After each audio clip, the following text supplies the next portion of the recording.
Oke, bismillahirrahmanirrahim. Assalamualaikum warahmatullahi wabarakatuh.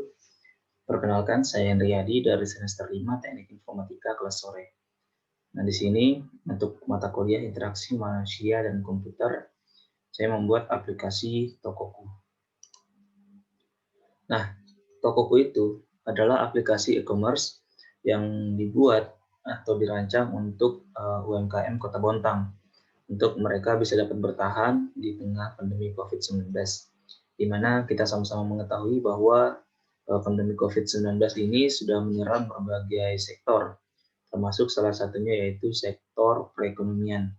Dan yang paling berdampak atau yang paling merasakan dampaknya yaitu pelaku UMKM, terutama buat mereka yang mendagangkan atau menjual produk mereka atau jasa mereka secara offline. Nah, untuk analisis kebutuhan sistem, ada dua poin utama yang membuat kami mengangkat bahwa aplikasi ini sangat dibutuhkan. Yang pertama yaitu di masyarakat penjualan masih dilakukan secara offline dan berhenti atau berkurang proses produksinya dikarenakan pandemi COVID-19. Dan yang kedua, ada aplikasi e-commerce lain yang sudah besar seperti Bukalapak, Tokopedia, ataupun yang lainnya. Tetapi untuk posisi strategis Kota Bontang sendiri, kita juga masih berpengaruh pada jarak dan juga ongkos kirim yang cukup lumayan. Seperti itu. Nah, selanjutnya yaitu untuk analisa pengguna. Nah, jadi ada 3 pengguna nantinya. Yang pertama yaitu user, dia mempunyai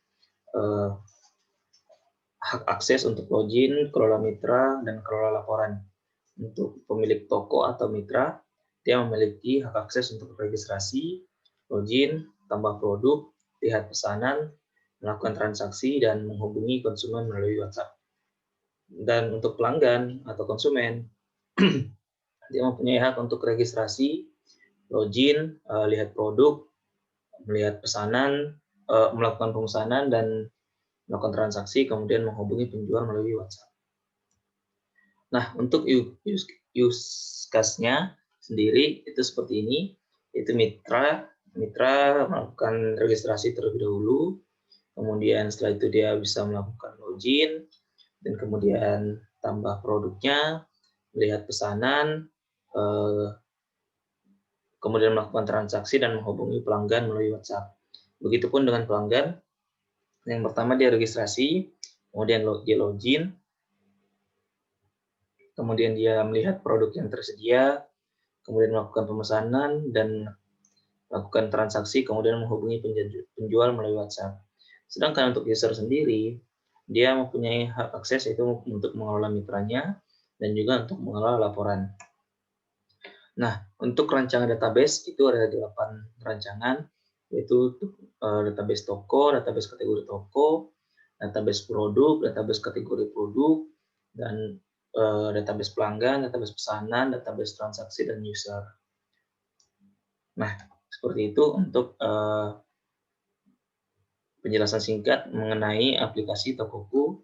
Yang selanjutnya saya akan mendemokan aplikasi dari Tokoku.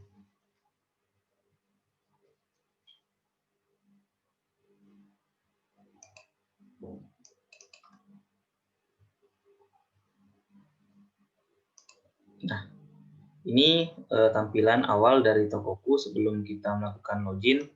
Dia akan seperti ini. Ini saat aplikasi pertama kali dibuka.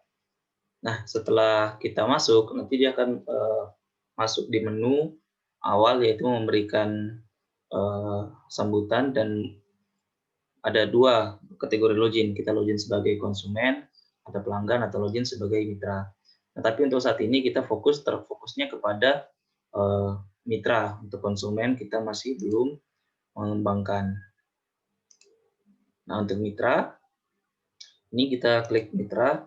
Nah, untuk di mitra kita bisa melakukan buat toko baru atau langsung login dengan nomor telepon atau kata sandi jika kita sudah punya akun atau sudah punya toko.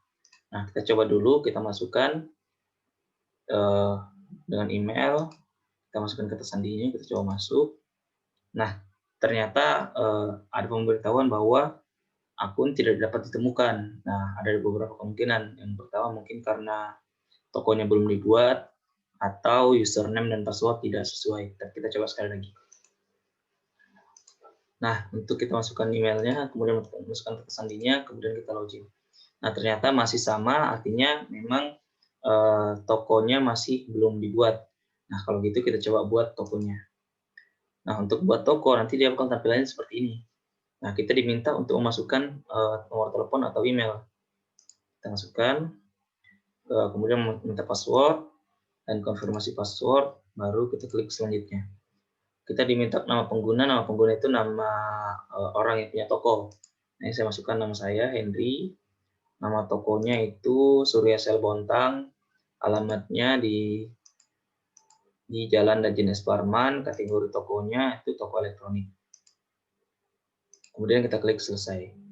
Nah, setelah kita buat akun, kita nanti bakal masuk nih di tampilan home. Nah, kita tentu bakal langsung disapa dengan kata hello Hendriyadi, dan di atas itu ada 3 titik yang nanti menghubungkan ke informasi mengenai aplikasi Tokoku. Nah, nanti kita bisa diarahkan ke alamat kami. Nah, dia terhubung ke Google Maps untuk alamat kita, seperti itu. Dan juga nanti dia bisa menghubungi kami. Nah, ini nanti bakal terhubung ke WhatsApp. Nah, seperti ini. Nanti jadi pengguna toko kita, dia bisa langsung segera menghubungi kita ketika misalnya mereka mengalami permasalahan, atau ini ada pusat bantuan yang mereka bisa manfaatkan. Nah, ini adalah beberapa permasalahan yang sering dialami oleh user atau pemilik toko. Yang pertama itu lupa password, bagaimana menambahkan kategori, bagaimana mengubah password, bagaimana menambahkan barang. Nah, tapi kalau misalnya ada pertanyaan lain, mereka bisa menulis pertanyaan sendiri di sini, kemudian lalu mengirim. Seperti itu. Nah, kita lanjut. Nah, di sini selanjutnya ada menu pesanan. Nah, di sini ada pesanan masuk dan ada pesanan selesai. Nah, tapi saat ini karena kita masih belum ada pesanan sama sekali, maka dia akan muncul seperti ini bahwa belum ada pesanan. Kita diminta untuk segera mempromosikan atau membagikan tautan aplikasi ini supaya konsumen bisa segera melihat produk kita. Nah, ini untuk produk. Nah, ini pun kita masih belum ada produk. Kita diminta untuk menambahkan produknya sekarang. Nah, kita coba untuk tambahkan produk. Nah, nanti bakal tampil seperti ini. Nah, terus yang terakhir, di situ ada user atau pemilik toko, informasi pemilik tokonya. Usernya Hendriyadi, nama tokonya Surya Selbontang, alamatnya di Jalan Dajen S. Parman, dan nomornya ini. Nah, ini hubung kami, dia nanti bakal terhubung kembali kepada menu tentang kami atau helpdesk-nya nanti. Seperti itu. Nah, kita coba untuk buat tambahkan produk terlebih dahulu. Kita tambahkan fotonya, kita tambahkan nama produknya itu Oppo A52. Kita masukkan deskripsinya itu RAM 4GB, ROM-nya 64GB, ID 40 pieces, dan harganya itu per piecesnya 2.960.000, dan kategorinya tersedia. Oke, kita tambahkan. Nah, setelah itu dia nanti bakal masuk nih di sini untuk produk. Nah, ini kita bisa lihat detail produknya. Nah, di sini detail produknya itu Oppo, kategorinya elektronik. Nah, di sini kita bisa menghapus. Nah, untuk sebelum kita menghapus, nanti bakal muncul konfirmasi seperti ini. Apakah kita mau betul menghapus produknya atau tidak. Nah, kalau misalnya tidak, kita klik aja cancel. Dan coba kita untuk ubah produk. Nah, ubah produk. Nah, nanti bakal tampil seperti ini. Kita bisa menambahkan gambar atau mengubah gambarnya. Silakan. Mengubah deskripsi atau harga atau statusnya. Nah, setelah itu kita klik perbarui. Nah, tapi karena masih belum ada yang kita ubah tadi, jadi di sini datanya masih tetap. Nah, untuk hapus produk, nah nanti kita diminta untuk memilih. Nah, tapi jangan dulu kita hapus karena kita baru mau menjualnya. Oke. Nah, ini masih belum ada pesanan masuk. Nah, oke. Ini ada pesanan masuk dan statusnya saat ini sedang menunggu konfirmasi. Kita coba lihat detail pesanannya, yaitu total produknya yang dipesankan itu satu, yaitu Oppo A52 dengan total harga Rp2.960.000. Nanti ada nama pelanggan, nomor telepon, alamat, dan metode pembayaran yang diinginkan. Nah, terus kita kembali. Nah, di sini juga ada menu tolak. Nah, jadi apakah kita, nah ini muncul informasi konfirmasi. Apakah pesanan ini mau kita tolak atau tidak. Kalau misalnya pesanannya kita tolak, nanti dia akan menghubungi pelanggan terkait seperti itu.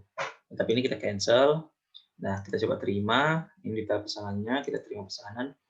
Nah, begitupun juga kalau misalnya terima pesanan, nanti bakal muncul informasi seperti ini untuk mengkonfirmasi apakah kita akan mengirimkan notifikasi ke pesan kepada pelanggan bahwa pesanan sudah di dalam packaging. Nah, kemudian kita klik OK. Nah, kemudian dari pesanan masuk tadi, dia pindah ke pesanan selesai statusnya. Nah, nanti di sini muncul pertanyaan, apakah yang sudah dibayarkan atau belum. Nah, jadi ini tampilan kalau misalnya itu belum dibayarkan sama pelanggannya. Kalau misalnya sudah dibayarkan, kita klik nih, selesai. Nah, maka pesanan berubah menjadi pesanan diterima. Dan produknya seperti ini. Kita bisa melihat kembali detail produk, informasinya bahwa pesanan telah selesai. Oke, kita kembali. Oke, kita coba yang tadi hapus produk. Nah, ini kita coba, ini kita checklist, hapus produk. Kemudian ini kita pilih hapus. Nah, ini muncul informasi konfirmasi kembali. Apakah benar produk tersebut mau kita hapus atau tidak. Kita pilih iya, maka produk itu dihapuskan atau hilang. Seperti itu. Nah, dan kembali lagi di sini tadi, karena produknya masih belum ada, sudah kita hapus, jadi di sini kembali informasinya bahwa belum ada produk. Seperti itu. Oke, mungkin sekian yang bisa saya demokan dari aplikasi Tokoku. Semoga bisa dapat dikembangkan nanti ke depannya. Terima kasih. Assalamualaikum warahmatullahi wabarakatuh.